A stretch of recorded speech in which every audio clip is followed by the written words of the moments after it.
messages. Tell everyone it's been a pleasure working with them. The doors closed on his stunned face. As the elevator descended, my phone rang. Leo's name flashed on the screen. I took a deep breath and answered. Leo. Astrid, where are you? We're all waiting in the lobby. Ready to make history today? There's been a change of plans, I said, keeping my voice steady. I'm no longer with the company. Silence on the line. Then, what are you talking about? I've been terminated, effective immediately. Terminated? On signing day? That's ridiculous. This is some kind of negotiation tactic. The elevator doors opened to the lobby. I could see Leo standing with his team of advisors, phone to his ear, free hand gesticulating in confusion. Behind him, I noticed Peyton had also arrived in the lobby, likely coming down the stairs to be present for the greeting. No tactic, Leo, just the reality.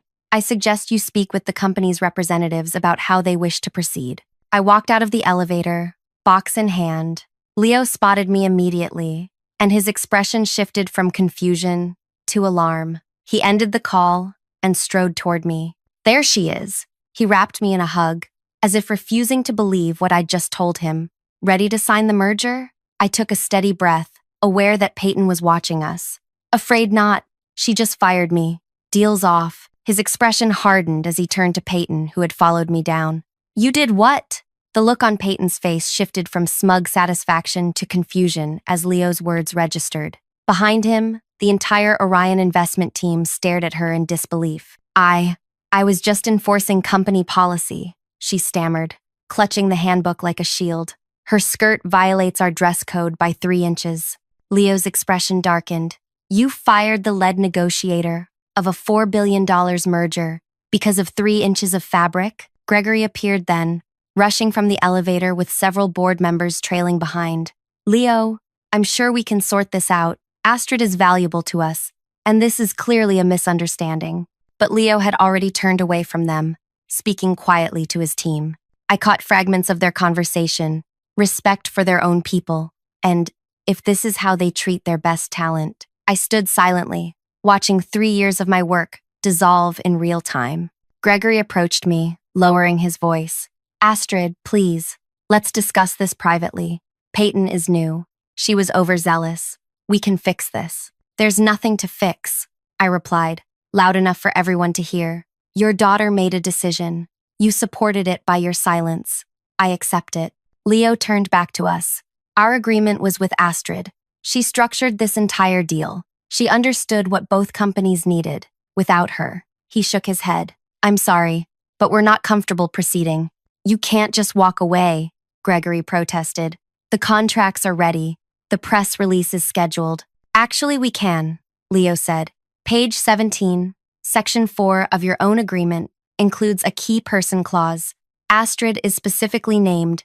If she leaves the company before closing for any reason other than illness or death, we have the right to withdraw without penalty.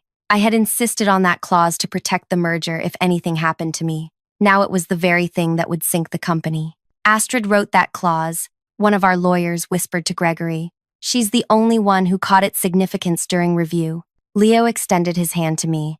Astrid, when you decide what's next for you, call me. Talent like yours is rare. And with that, he and his team walked out, leaving stunned silence behind them.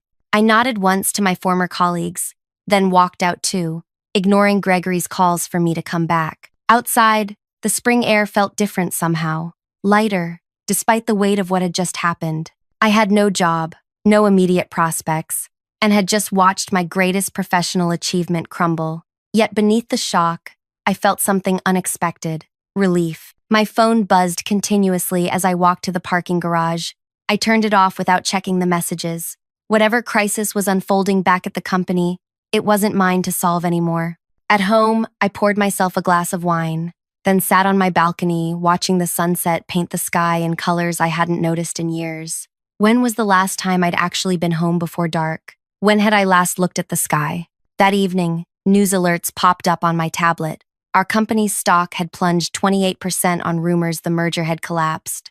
By morning, it would fall another 12%. Thousands of jobs hung in the balance. The company I had worked so hard to save was now in free fall. Part of me felt guilty. Those were good people who would suffer. but a stronger part recognized that I hadn't failed them. Their leadership had. For the next week, I ignored calls and messages. Colleagues, journalists, recruiters, everyone wanted to know what had happened and what I planned to do next. I wasn't ready to answer. Instead, I slept. I cooked actual meals instead of eating takeout at my desk. I reconnected with friends I'd barely seen in 3 years. "I've never seen you this relaxed," my sister Erin said during a video call. "Being fired might be the best thing that ever happened to you." "Maybe," I admitted, "but I still can't believe how it ended. 3 years of my life, Erin. 3 years of sacrificing everything to save that company." "And what did they sacrifice for you?" she asked. "Nothing. You gave them everything. And the first time this Peyton person flexed her power, they let her destroy you." She wasn't wrong. 2 weeks later, Gregory finally caught me on my phone. I almost declined the call, but curiosity won out. "Astrid," he sounded exhausted. "We need to talk." "I'm listening," I said. "The board wants to meet with you. The situation here is—" He paused. "It's worse than we anticipated. We need your help." "To do what, exactly?" "To fix this. To bring Leo back to the table. To save the company. The same company that fired me for my skirt length." His sigh was heavy with regret. "That was a terrible mistake. Peyton has been removed from her position. I've been reprimanded." I said nothing. "Please, Astrid. Thousands of jobs are at stake. People who worked alongside you, who respect you. People who sat silently while I was humiliated," I thought. But I kept that to myself. "What's your offer?" I asked instead. "Come to the board meeting tomorrow. Name your terms." I considered hanging up, but something inside me, the part that had spent 3 years trying to save this company, couldn't quite let go. "I'll think about it," I said, ending the call. That night, I couldn't sleep. What did I actually want? Reinstatement? A public apology? Revenge? Yes, a voice inside me whispered. All of that. By morning, I had my answer. I called Gregory back. "I'll meet with the board. Today, not tomorrow. And I'll come with conditions." 4 hours later, I walked into the boardroom wearing the exact same outfit I'd been fired in. The message wasn't subtle, but then, subtlety hadn't worked for me before. The board members rose when I entered. Their expressions ranged from desperate hope to embarrassed discomfort. Gregory looked like he hadn't slept in days. Peyton was notably absent. "Thank you for coming, Astrid," the chairman said. "We appreciate your willingness to discuss the situation." "Let's skip the pleasantries," I replied, taking a seat. "In the 2 weeks since I left, your stock has fallen 62%. 3 major clients have announced they're reviewing their contracts. The business press is running daily speculation about when you'll file for bankruptcy." Grim nods around the table. "You've lost the Orion merger, which was your last real chance at survival. Even if I could convince Leo to reconsider, and that's a significant if, the terms would be much worse now." "We understand that," Gregory said, "but we have to try something." "Why should I help you?" I asked. "You sat silent while your daughter fired me on a whim. None of you." I looked around the table, meeting each eye, spoke up for me or the work I'd done. Uncomfortable shifting in seats. "We made a terrible mistake," the chairman admitted. "What would it take for you to return?" I opened my bag and withdrew a folder. "These terms are non-negotiable." I placed it before him, watching as he flipped it open. Inside was a 3-page document my attorney had drafted overnight. The chairman's eyebrows rose as he read. He passed it to Gregory, whose face paled slightly. "This is extensive," Gregory said. "Yes, it includes full reinstatement at triple my previous salary, a seat on the board, complete autonomy over strategy, and a substantial equity stake in the company. Also, a public statement acknowledging the error in my termination." "And this clause about new ventures?" the chairman asked. "Any new business initiative I develop while employed here remains 60% my personal property. The company may claim 40% ownership, but I retain controlling interest." "That's highly unusual," one board member objected. "So is firing your chief strategy officer over a skirt on the day of a $4 billion merger signing," I replied evenly. "Consider it insurance against future misunderstandings." They looked at each other, a silent conversation passing between them. Finally, the chairman spoke. "And if we agree to these terms, you'll try to bring Orion back?" "I'll try. I can't promise success." Another exchange of glances. Then the chairman pushed the contract back to me, now bearing his signature. Done. One by one, the other board members signed. Gregory was last, his pen hovering briefly before he added his name. When can you start? The chairman asked. I already have, I said, standing up. I'll be in my office making calls. I suggest you all prepare for a very difficult few months. As I turned to leave, Gregory called after me. What about Peyton? I paused at the door. What about her? She's still with the company, in a junior role in the research department. Will that be a problem? I smiled thinly. Not for me. That night, I called Leo. The conversation was long and difficult. As I'd predicted, he was reluctant to re-engage. Your company showed its true colors, he said. Why would I trust them again? You wouldn't be trusting them, I replied. You'd be trusting me, and I now have the authority to guarantee what I promise. After 2 hours, he agreed to consider a revised proposal, with significantly less favorable terms for my company. It wasn't ideal, but it was something. Over the next few weeks, I worked relentlessly to stabilize what could be saved. Many departments had to be restructured. Some people lost their jobs, none of whom had been in that conference room when I was fired. I saw Peyton occasionally in the hallways. She always looked away quickly. I never approached her or mentioned her name in meetings. Her presence or absence meant nothing to me, or so I told myself. But an idea had begun forming in my mind from the very first day of my return. That unusual clause in my contract, the one giving me majority ownership of new ventures, hadn't been random. I had a plan, one that would take time and patience. It began with a conversation with Amina, our head of product development. I need a side project, I told her over lunch one day. Something small, experimental. Can your team help? Amina, delighted that I'd singled her out, agreed immediately. What kind of project? I've been thinking about professional clothing, specifically women's workwear. She looked surprised.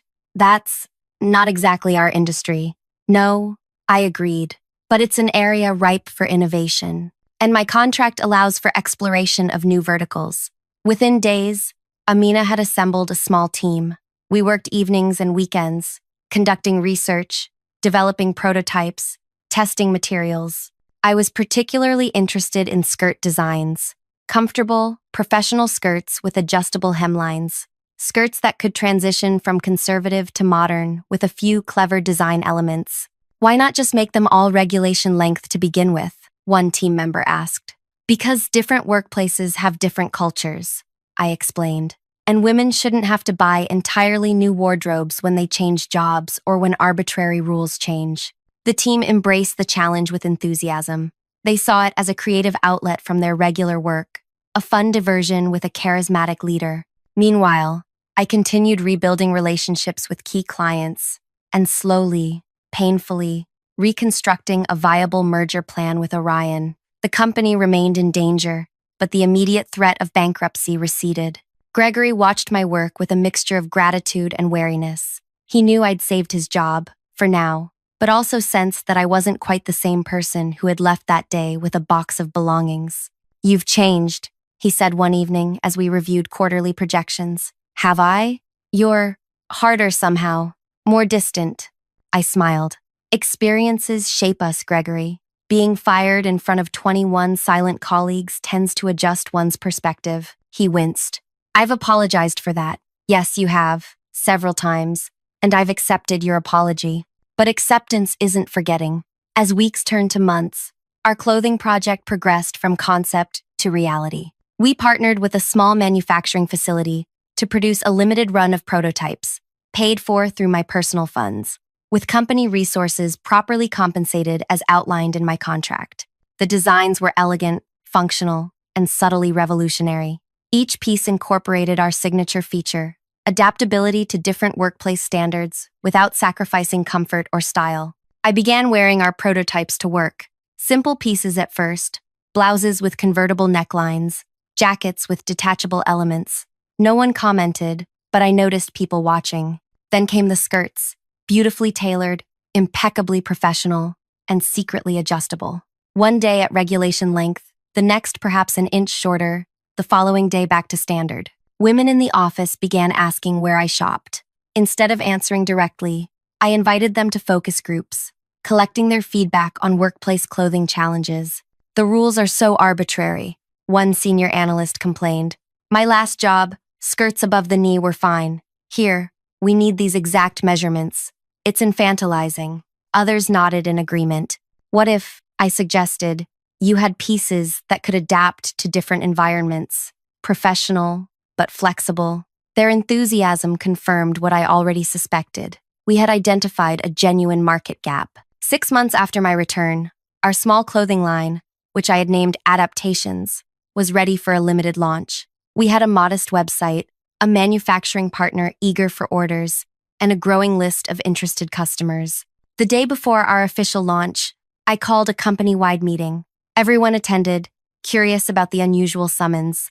As I walked to the front of the room, I noted with satisfaction that Peyton was present, sitting in the back row, trying to blend into the wall. Thank you all for coming, I began. Today marks an important milestone for our company. We've weathered a difficult period, stabilized our core business, and are finally ready to announce something new. Gregory, sitting in the front row, looked confused.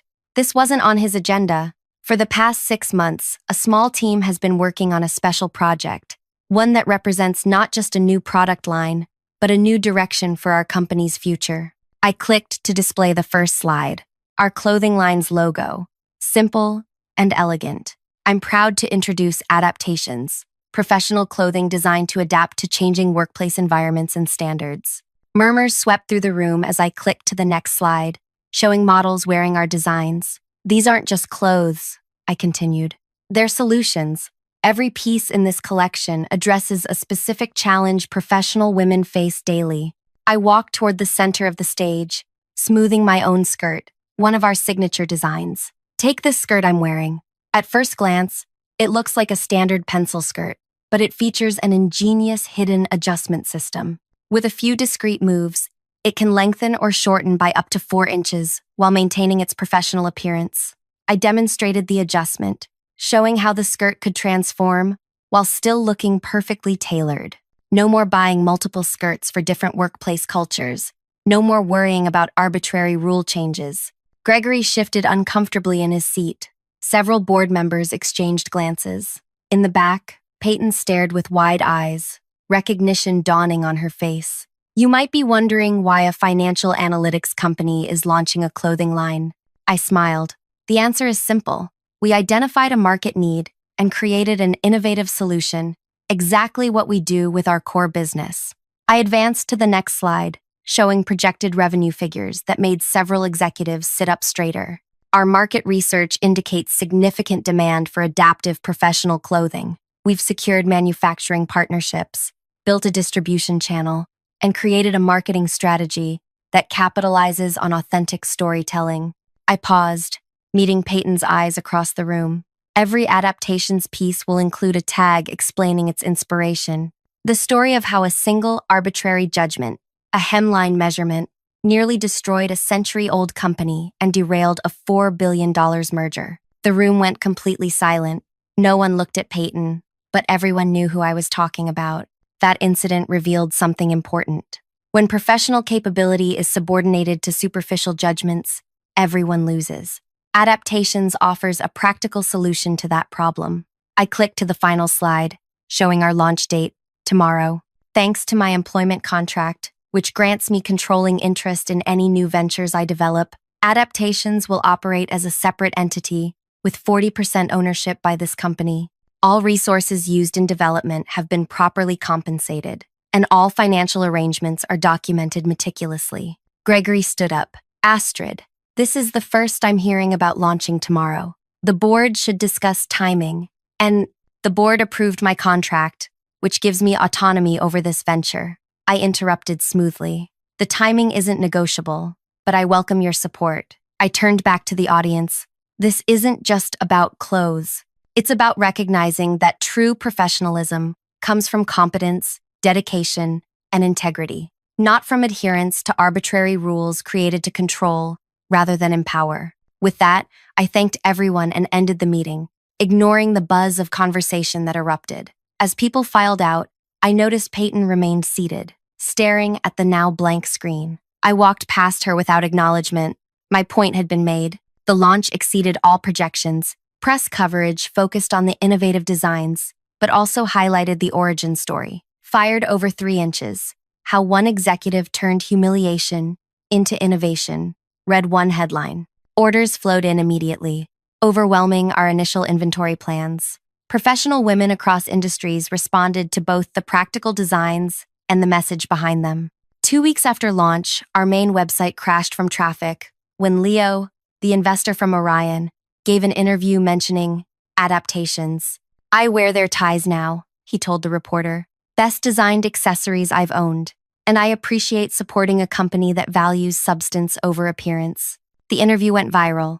Orders doubled, then tripled. Gregory called me to his office the day after the interview published. "This is bigger than we anticipated," he said, gesturing to the sales reports before him. "Yes," I agreed. "The board is concerned about focus. They worry. Adaptations is distracting you from our core business. Our core business is stabilized. The new merger terms are progressing. My work here remains exemplary." He sighed. "That's not the real concern, is it?" I waited. The story behind adaptations. It's making us look bad. Making Peyton look bad. The story is factual. It's damaging. "Sometimes truth is," I replied. He leaned forward. "What do you want, Astrid? To humiliate my daughter forever?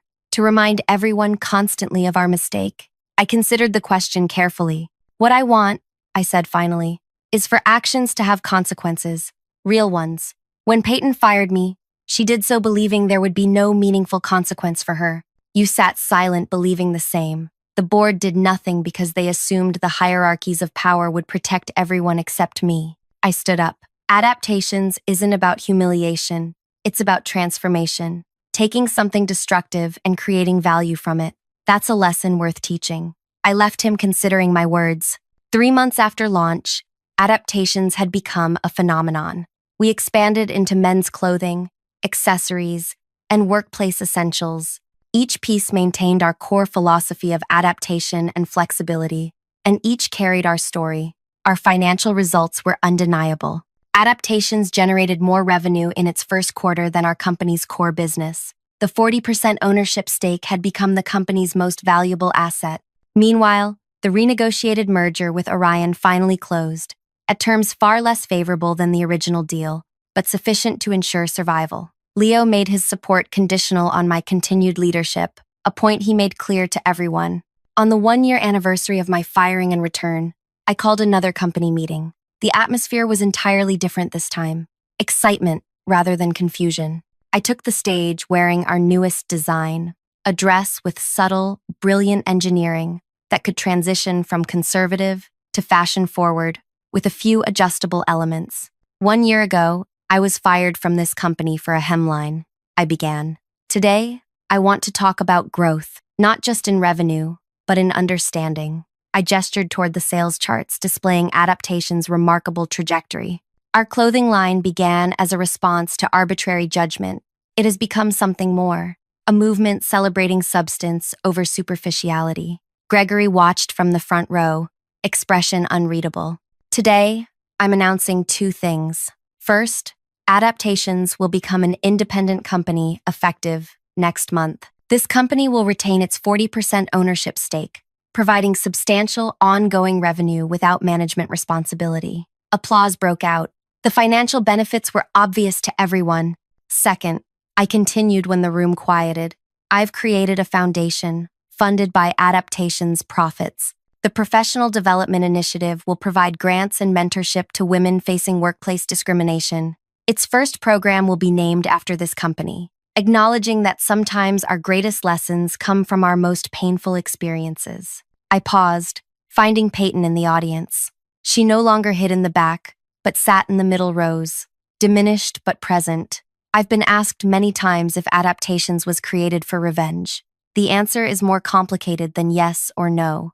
It was created because someone tried to reduce my professional worth to a clothing measurement, and I refused to accept that evaluation. I walked to the edge of the stage. The foundation will include a unique opportunity, a fellowship program for individuals who've made significant professional mistakes and demonstrated genuine growth afterward. The first fellowship is currently open for applications. Peyton's eyes widened slightly. Mistakes can define us, or they can transform us. The choice belongs to each of us. After the meeting, Peyton approached me for the first time since that day a year ago.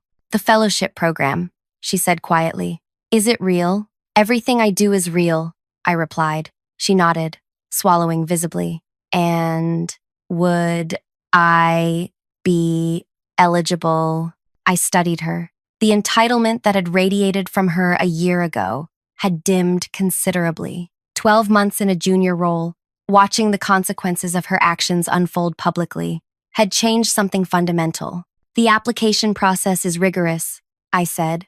It requires a comprehensive self-assessment and growth plan. No special treatment. I understand, she said. I need to do something different. Be someone different. I handed her my card. The details are on the foundation website. Applications close in 2 weeks. 2 months later, the separation of adaptations became official. I remained involved with the original company as a board member and strategic advisor, but my primary focus shifted to building the clothing line and foundation. Peyton did apply for the fellowship. Her application was neither the strongest nor the weakest. The selection committee, which I deliberately removed myself from, ultimately awarded her an alternate position. Not a full fellowship, but an acknowledgement of potential growth. When she received the news, she sent me a single message. Thank you for the opportunity to be more than my worst moment. I didn't reply, but I kept the message. The original company never fully recovered its former market position, but it stabilized as a smaller, more focused entity. Gregory eventually stepped down, acknowledging that new leadership was needed. As for me, adaptations grew beyond anything I had initially imagined. What began as a response to humiliation evolved into an enterprise that empowered thousands of women to navigate workplace challenges without compromising their dignity or style. The revenge, if you could call it that, wasn't in Peyton's diminishment or the company's struggle. It was in my transformation of a moment meant to shame me into a movement that lifted others. The consequence wasn't just that Peyton lost status or that the company's value decreased. It was that everyone involved, including me, had to confront the real meaning of professional worth and personal integrity. Sometimes, the most powerful response to someone who tries to make you smaller is to grow so large they can't help but stand in your shadow. And that shadow, I discovered, could either darken or enlighten, depending on how you cast it. If you've made it this far, thank you for staying with my story. I'd love to know what resonated most with you. Was it the moment of being fired, the return with new terms, or the creation of something meaningful from that experience? Your comments help me understand what matters to you, and I read every single one. If this story touched you in any way, please hit that like button and subscribe so we can stay connected. There are more stories to share, and I'd be honored to have you along for the journey.